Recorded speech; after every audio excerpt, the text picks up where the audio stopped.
ఆంధ్రప్రదేశ్ ముఖ్యమంత్రి జగన్మోహన్ రెడ్డి గారు తెలుగుదేశం పార్టీ అధినేత చంద్రబాబుపై తీవ్రంగా విమర్శలు చేశారు. నంద్యాలలో నిర్వహించిన రెండో మేమంతా సిద్ధం సభలో సీఎం జగన్మోహన్ రెడ్డి గారు మాట్లాడుతూ సంచలన వ్యాఖ్యలు చేశారని చెప్పాలి.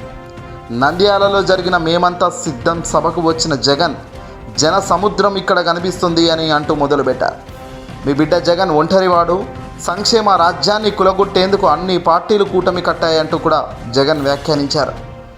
ప్రతిపక్షాలపై నిప్పులు చెరుగుతూనే సరైన విధంగా ఎక్కడ దెబ్బగొట్టాలో అక్కడ దెబ్బగొడుతూ మాట్లాడారు జగన్. ముఖ్యంగా చంద్రబాబును టార్గెట్ చేసుకుని ఘాటు విమర్శలు చేశారాయన. పేదవాడు బతుకును చీల్చడంలో చంద్రబాబు పాత్ర పెద్దగా ఉందని, మాయలమర్రి పార్టీలన్నీ కుట్రలు చేస్తున్నాయని ప్రతిపక్షాలపై జగన్ ఫైర్ అయ్యారు. చంద్రబాబు జిత్తుల మారి, పొత్తుల మారి, నరకాసురుడు, రావణుడు, దుర్యోధనుడు కలిశారు. చంద్రబాబుకు ఓటేస్తే 10 ఏళ్ళు వెనక్కి వెళ్ళిపోతామని జగన్ కీలక వ్యాఖ్యలు చేయడం జరిగింది.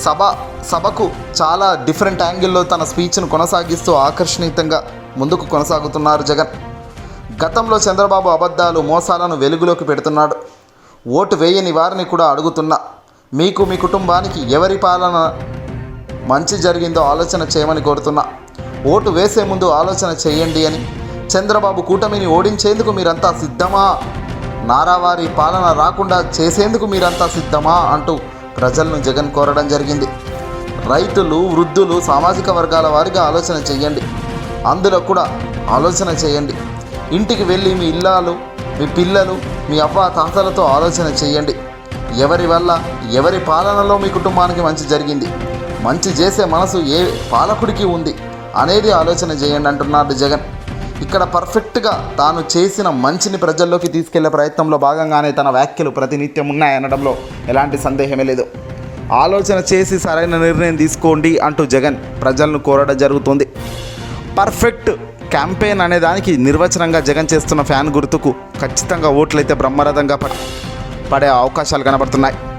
మరోసారి ఫ్యాన్కు 2 ఓట్లు వేసి ఇతర పార్టీలతోనూ ఇతరులతోనూ వేయించి 175కి 175 అసెంబ్లీ స్థానాలు, అలాగే 25కి 25 లోక్సభ స్థానాలు, మొత్తంగా 200కు పైగా స్థానాలు గెలిపించి డబుల్ సెంచరీ ప్రభుత్వాన్ని స్థాపించేందుకు మీరంతా సిద్ధమేనా అని ప్రజలను జగన్ అడగడంతో ఒక్కసారిగా అంతా చప్పట్లతో దద్దరిల్లిందని చెప్పాలి సభా ప్రాంగణం.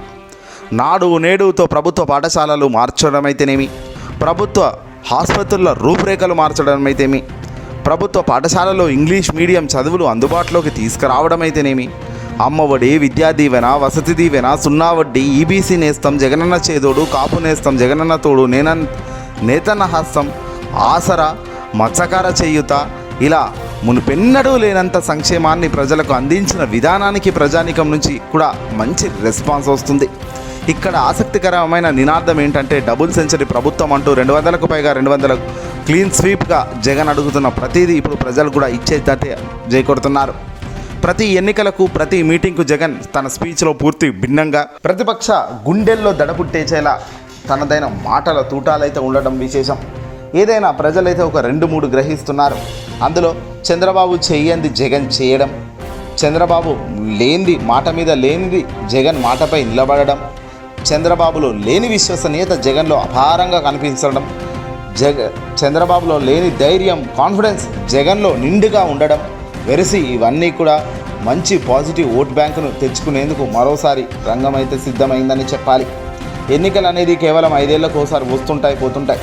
కానీ గడిచిన 5 ఏళ్ళు మన ముందు చెప్పిన మాటలు ఏ మాదిరిగా సక్సెస్ చేశారు, మనకు అంటి ముందు ఏ మాదిరిగా నాయకుడు విలువలు, విశ్వసనీయతతో పేదల ప్రజలకు అండగా నిలబడుతున్నాడు అన్నదే ప్రజలనికం చూస్తుండాలి. ఎందుకంటే పేదవాడికి అసలు కష్టం, గొప్పవాడు ఎప్పుడు గొప్పవాడే, మధ్యవాడు ఎప్పుడు మధ్యతరగతి వాడు ఎప్పుడు మధ్యతరగతిలోనే కొట్టుకుంటుంటాడు. కానీ పూర్తి నిరుపేద కుటుంబాలను ఆదుకోవాల్సిందే పెద్దగా ప్రభుత్వం. మరి ఆ ప్రభుత్వం నిరుపేదల వైపు ఉంటుందా, పెత్తందారుల వైపు నిలబడి వాళ్ళు డబ్బులు కాజేస్తున్నారా అన్నది మాత్రం ఆలోచన చేసి ఓట్లేస్తేనే రేపు డెవలప్మెంట్ అనేది ఉంటుంది. నిరుపేద కుటుంబాల నుంచి మధ్యతరగతి కుటుంబాల దాకా ట్రాన్స్ఫర్ అయ్యేదానికి అడుగులు పడతాయి అనడంలో ఎలాంటి సందేహం లేదు. వీడియోని అసలు లైక్ కొట్టి షేర్ చేయండి.